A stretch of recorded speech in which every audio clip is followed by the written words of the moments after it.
श्रीमती द्रौपदी मुर्मू जी को 2824 first preference votes मिले, जिनकी वैल्यू थी 6,76,803। श्रीमती द्रौपदी मुर्मू जी को रिक्विजिट कोटा से अधिक संख्या में वोट प्राप्त हुए। मैंने रिटर्निंग ऑफिसर की हैसियत से यह ऐलान किया कि श्रीमती द्रौपदी मुर्मू जी अगली राष्ट्रपति होंगी।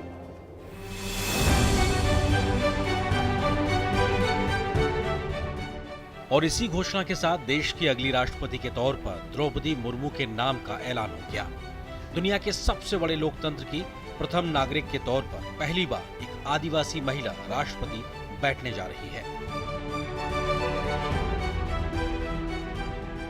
समाज को एक मैसेज देना चाहती हूँ, जुनून होना चाहिए, अपने आप में कभी भी छोटा नहीं महसूस करना चाहिए कि ये महिला है, ये पुरुष है, क्योंकि सबके अंदर पोटेंशियलिटीज है। पोटेंशियलिटीज को भी मौका देना चाहिए, आगे आना चाहिए, आगे बढ़ना चाहिए, क्योंकि सबके अंदर किसी ना किसी विशेषताएं हैं। उसी विशेषताओं को लोगों के आगे समाज को देना है। उड़ीसा में संथाल प्रोग्रेसिव है, लेकिन इतना भी प्रोग्रेसिव नहीं है कि वो दूसरों के साथ कॉम्पीट कर पाए। इसीलिए और भी थोड़ा अभी भी फाउंडेशन स्टेज में है। आगे जाने के लिए महिला को और पुरुष को दोनों को आगे आना होगा। जैसे परिवार चलाने के लिए दोनों की आवश्यकता है, देश को चलाने के लिए, समाज को चलाने के लिए भी, और अपने परिवार, अपने बच्चों को भी पालने के लिए दोनों का सहभागिता जरूरी है। इसीलिए इसके लिए जुनून होना चाहिए। इसके लिए कभी भी अपने आप को इन्फीरियर नहीं महसूस करना चाहिए। दुनिया के सबसे बड़े लोकतंत्र हिंदुस्तान की यही वो ताकत है जिसके चलते देश का लोकतंत्र सबसे जीवंत लोकतंत्र में गिना जाता है।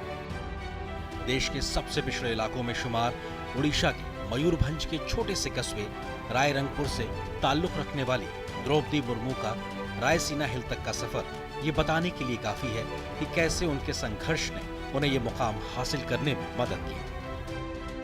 अभाव में गुजरा बचपन, युवा काल का संघर्ष, व्यक्तिगत जीवन के उतार चढ़ाव, सार्वजनिक जीवन की सादगी और बेदाग छवि, यही है वो व्यक्तित्व जो देश की पहली महिला आदिवासी राष्ट्रपति बनने जा रही है।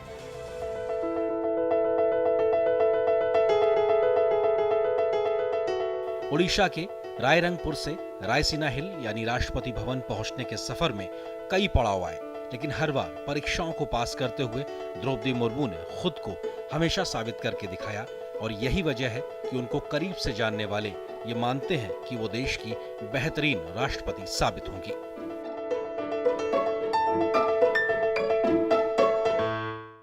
हाँ, मेरे बड़े सिस्टर है। मतलब जब से वो चुनाव में भी 2 बार जीते थे, फिर एनएससी इलेक्शन में जीते रहा, टीचर भी थे, सेक्रेटरीट में भी नौकरी कर रहा था। उसी दिन से जब से और राजनीति में हो गया, बहुत सारा काम कर रहा था। ये एरिया के लिए डेवलपमेंट बहुत सब किया। उसी चलते उनको बाद में राज्यपाल भी दिया गया। राज्यपाल का बाद वो घर में रहते हुए फिर ये राष्ट्रपति का ये में उसका नाम आ गया।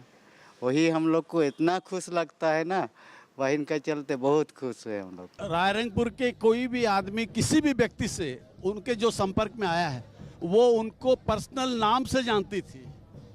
इवन राज्यपाल होने के बाद में ऐसा रायरंगपुर का कोई भी व्यक्ति नहीं था जो कि उनके साथ मिलने के लिए रांची तक नहीं गया है। उनके शपथ समारोह में बहुत से लोग गए हैं और उनका व्यक्तित्व एकदम सरल था, खुली किताब की तरह। कांटों भरी राह के ऊपर चल के आज वो फूलों के पथ पर चल रही है। उन्होंने अपने जीवन में जितनी तकलीफ पाई है उतना करने के बाद में आदमी टूट जाता है। पारिवारिक संपर्क गृहस्थी से टूटने के बाद में उन्होंने जितना संघर्ष किया है, अकेली पड़ गई थी लेकिन उसके बाद भी संघर्ष किया और आज वो इस मुकाम पर पहुंची है। द्रौपदी मैडम एक सिंपल लेडी है और आदिवासी में उनका बहुत नाम है। खाली आदिवासी नहीं, नन आदिवासी का अंदर में उनका बहुत पकड़ था और इतना सिंपल आदमी आज भारत का महामहिम बनने जा रही है। यह बहुत रायरंगपुर का गौरव की बात है। और मैडम यहाँ दो बार एमएलए हुए, मंत्री हुए और सब आदमी का साथ उनका पर्सनल पहचान है।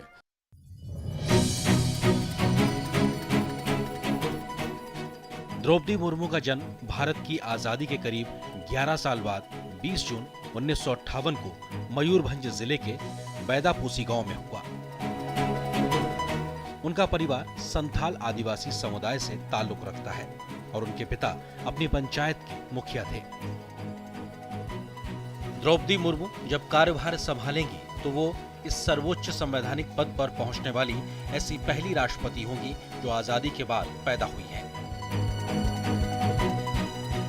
जब द्रौपदी मुर्मू ने भारतीय लोकतंत्र के पहले नागरिक का चुनाव जीता तो देश भर में खुशी का माहौल देखने लायक था। उनके गृह प्रदेश उड़ीसा से लेकर देश के तमाम राज्यों के लोगों ने उनके चयन पर जमकर खुशियां मनाई।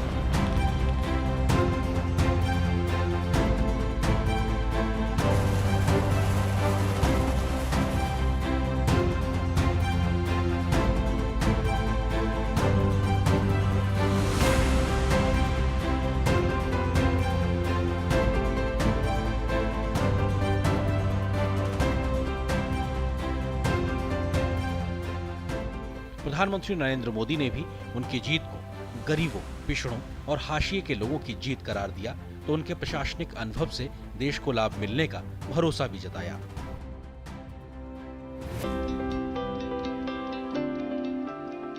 द्रौपदी मुर्मू की जीत पर देश भर में जिस तरह से खुशियां मनाई गईं, वो इस बात का प्रतीक है कि कैसे उनके संघर्ष के साथ आम जनता खुद को जुड़ा हुआ महसूस कर रही है। आदिवासी समाज से लेकर पिछड़ों की आवाज को और मजबूती मिलेगी, ऐसा भरोसा भी लोगों के मन में और ज्यादा मजबूत हुआ है।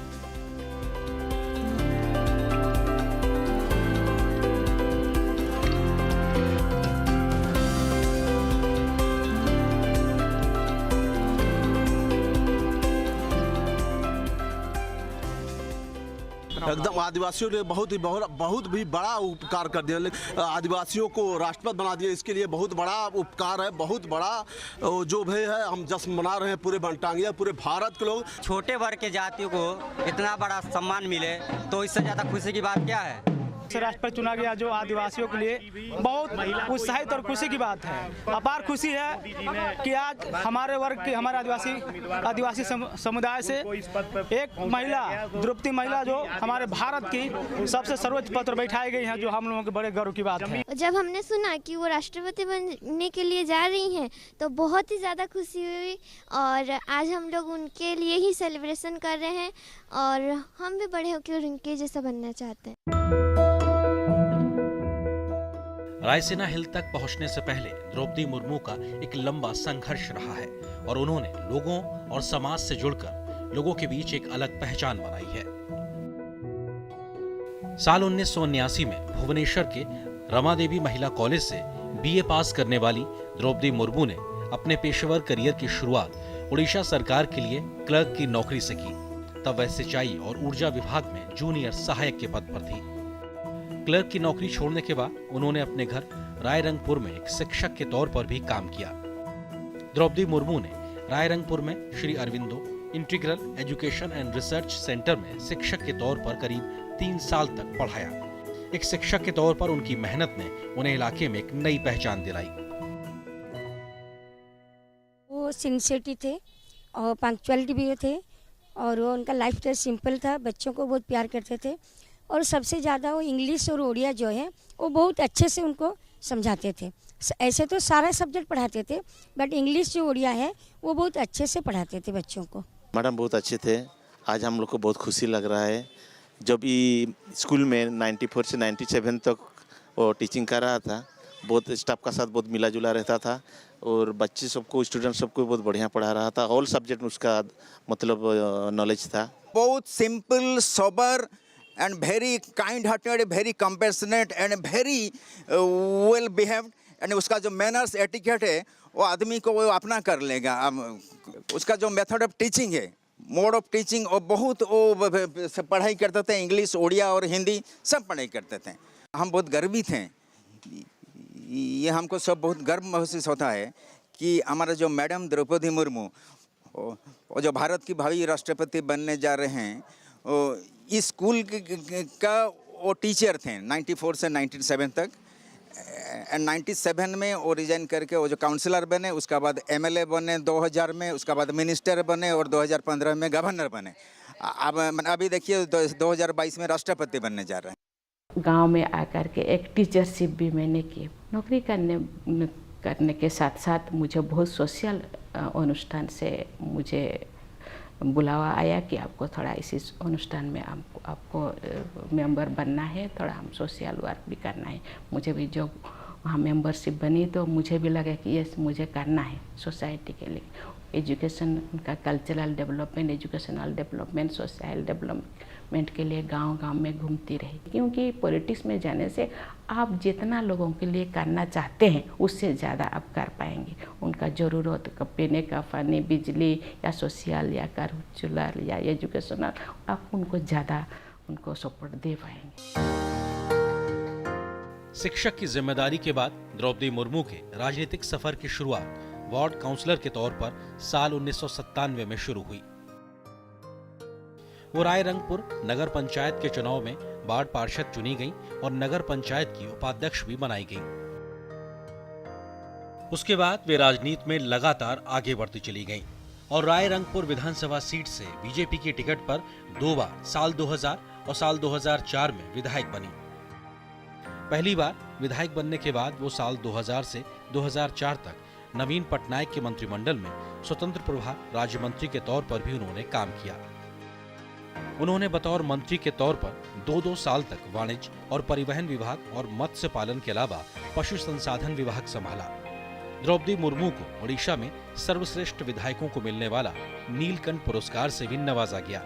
एक विधायक के तौर पर उनका आचरण और गंभीरता ने सभी को प्रभावित किया। उन्होंने अपने क्षेत्र ही नहीं बल्कि पूरे प्रदेश के विकास के लिए गंभीर चर्चाओं में हिस्सा लिया और ओडिशा के विकास के लिए महत्वपूर्ण जिम्मेदारी का निर्वहन किया। 2000 में मुझे टिकट दिया गया, मैं जीत भी गई। फिर मुझे मंत्री का पद दिया गया, ट्रांसपोर्ट एंड कॉमर्स का। आप जानते हैं महिलाओं को थोड़ा मिस इंटरप्रेट करते हैं कि ये महिला है, ये फिर आदिवासी क्षेत्र से आए हैं, क्या कर पाएगा, ऐसे ही देते मुझे। लेकिन मुझे पता नहीं, सबका सपोर्ट मिला, वहाँ भी बहुत अच्छा किया डिपार्टमेंट। जब द्रौपदी मुर्मू का राजनीतिक सफर आगे बढ़ने लगा तो उनकी व्यक्तिगत जिंदगी में बड़ा तूफान आया।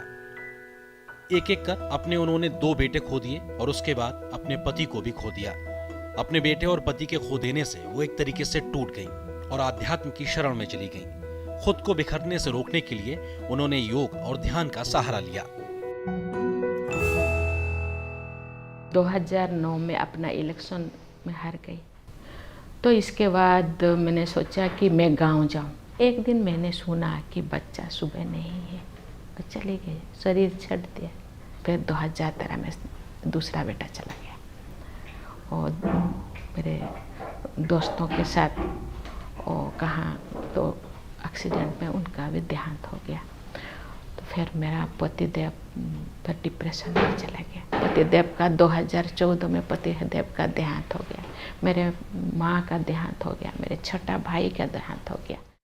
2009 से जब उनका बड़ा बेटा का देहांत हुआ, उसी दिन से वो बहुत टूट गए और उसको राहत मिलने के लिए वो कोई आध्यात्मिकता का राह ढूंढे और फिर वो धीरे धीरे यहाँ से जुड़े और मेडिटेशन प्रैक्टिस किए।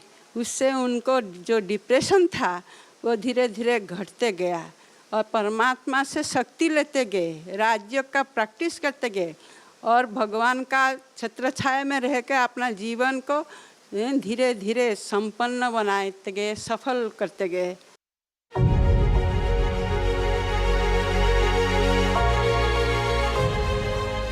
द्रौपदी मुर्मू को साल 2015 में झारखंड का राज्यपाल बनाया गया। मई 2015 में झारखंड की पहली महिला और आदिवासी राज्यपाल के तौर पर उन्होंने नई जिम्मेदारी संभाली। वो 6 साल 1 महीना और 18 दिन तक इस पद पर रहीं। राज्यपाल के तौर पर उन्होंने उस वक्त की सरकार के सभी फैसलों को आंख बंद करके स्वीकार नहीं किया और कई बड़े फैसलों की समीक्षा करके उनको सरकार को पुनर्विचार के लिए वापस किया और खुद को जनता के हित का राज्यपाल साबित किया। संवैधानिक पद से लेकर सार्वजनिक जीवन में रहते हुए दशकों के सफर में द्रौपदी मुर्मू का जीवन बेदाग रहा है। एक शिक्षिका के रूप में काम करने और सार्वजनिक जीवन में रहकर शिक्षा के महत्व को करीब से समझने के बाद द्रौपदी मुर्मू ने शिक्षा की अलग जगाने का बीड़ा उठाया और एक ट्रस्ट बनाकर शिक्षा के प्रसार पर काम करना शुरू कर दिया। उन्होंने SLS ट्रस्ट के नाम से न सिर्फ स्कूल खोला बल्कि बच्चियों के लिए एक हॉस्टल भी बनाया जिसमें करीब 70 से ज्यादा लड़कियां रहकर पढ़ाई कर रही हैं। आदिवासी इलाके में शिक्षा की अहमियत को बढ़ावा देने के लिए उनके द्वारा शुरू किए गए इस प्रयास का पूरे इलाके में अच्छा असर पड़ा और लड़कियों में शिक्षा के प्रति जागरूकता बढ़ती दिखाई पड़ रही है। महिलाओं को भी बच्चियों को भी पढ़ाना है, इसीलिए आज जितने बॉयज़ नहीं जाते स्कूल, आज गर्ल्स बहुत जाते हैं। आज 60-70% गर्ल्स पढ़ते हैं स्कूल में। मुझे बहुत अच्छा लगता है। पहले जब हम छोटे थे तो महिलाएं मीटिंग वगैरह में स्कूल में कोई जाते नहीं थे। अभी हम जहाँ जाते हैं तो अब 70-80% महिलाएं मीटिंग अटेंड करते हैं। ट्रस्टी स्कूल है जो सिर्फ द्रौपदी दीदी के थ्रू ही आता है। ट्रस्टी के सारे स्टूडेंट्स के लिए सब कुछ स्टडीकल जो भी मटेरियल से लेके उनका हॉस्टल और उनका पढ़ाई में टीचर से लेके एवरीथिंग प्रोवाइड किया जाता है। और ये ट्रस्ट में बच्चे को मतलब शिक्षा, हमारे मयूरभंज आप जानते ही है ये आदिवासी अंचल है जहाँ पे शिक्षा को इतना प्रायोरिटी नहीं देते लोग। तो दीदी को वो ठीक लगा कि कैसे बच्चों को शिक्षा के और मतलब प्रभावित किया जाए, ताकि कुछ पेरेंट्स लेबर क्लास ज़्यादा लोग रहते हैं, गरीबी में रहते हैं, तो उनको पढ़ाने का, सरकारी स्कूल भेजने का, उनका रहना, उनका पहनना, ये सब देने के लिए भी पेरेंट्स इतना इम्पोर्टेंस नहीं देते। तो दीदी वो सब प्रोवाइड करते हैं और बच्चे को उचित मतलब अच्छे से शिक्षा के और सबको लेके जा रहे हैं। सब पढ़ेंगे तभी तो आगे बढ़ेंगे। एक पार्षद, विधायक, मंत्री और राज्यपाल की जिम्मेदारी निभाने के बाद भी द्रौपदी मुर्मू लगातार सादगी भरा जीवन बिता रही हैं। राज्यपाल की जिम्मेदारी निभाने के बाद द्रौपदी मुर्मू अपने गृह राज्य ओडिशा के मयूरभंज जिले के रायरंगपुर में फिर से रहने लगी और राष्ट्रपति के पद के लिए निर्वाचित होने से पहले तक अपने सामान्य से घर में ही रह रही थी। लंबा प्रशासनिक अनुभव, साफ छवि, सहज और शालीन स्वभाव, लोगों के साथ जुड़ाव, काम के प्रति लगन और सबसे बढ़कर देश और संविधान के प्रति निष्ठा, शायद यही बड़ी वजहें रही होंगी कि उन्हें एनडीए की ओर से राष्ट्रपति पद का उम्मीदवार बनाया गया। उनकी उम्मीदवारी भर से ही न सिर्फ उनसे जुड़े लोगों में खुशी की लहर थी, बल्कि देश के आदिवासी समाज का उत्साह देखने लायक था। अपनी उम्मीदवारी के प्रति जब द्रौपदी मुर्मू देश भर में समर्थन जुटा रही थीं, तो सभी राज्यों से उनकी प्रत्याशिता के प्रति जबरदस्त उत्साह देखने को मिला।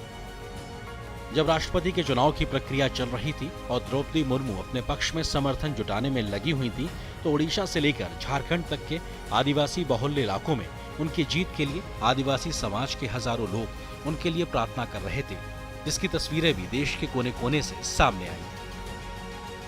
देश के राष्ट्रपति के चुनाव का जब मौका आया तो देश भर के कई सांसदों और विधायकों ने पार्टी लाइन से ऊपर उठकर द्रौपदी मुर्मू का समर्थन किया।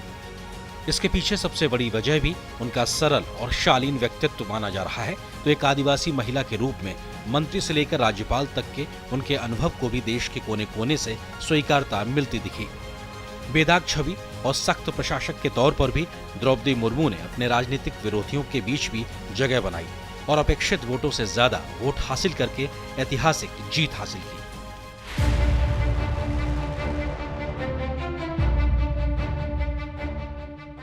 हिंदुस्तान अपनी आजादी के 75 साल के मौके पर आजादी का अमृत महोत्सव मना रहा है और ऐसे पड़ाव पर भारत के सबसे बड़े संवैधानिक पद पर एक ऐसे व्यक्ति का चयन होना जो देश के लाखों करोड़ों वंचितों के प्रतिनिधि के तौर पर संघर्ष करके पहुंची है।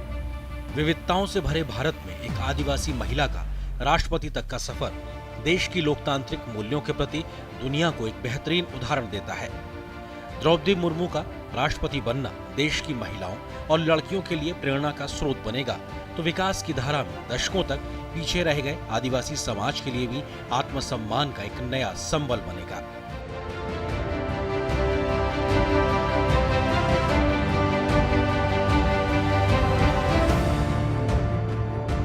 हम खुद नहीं आगे बढ़े तो कोई भी पीछे से कोई भी हम लोगों को कोई पुश नहीं कर पाएगा, क्योंकि हम लोगों को इसलिए इच्छा शक्ति को थोड़ा मजबूत करना है आगे बढ़ने के लिए।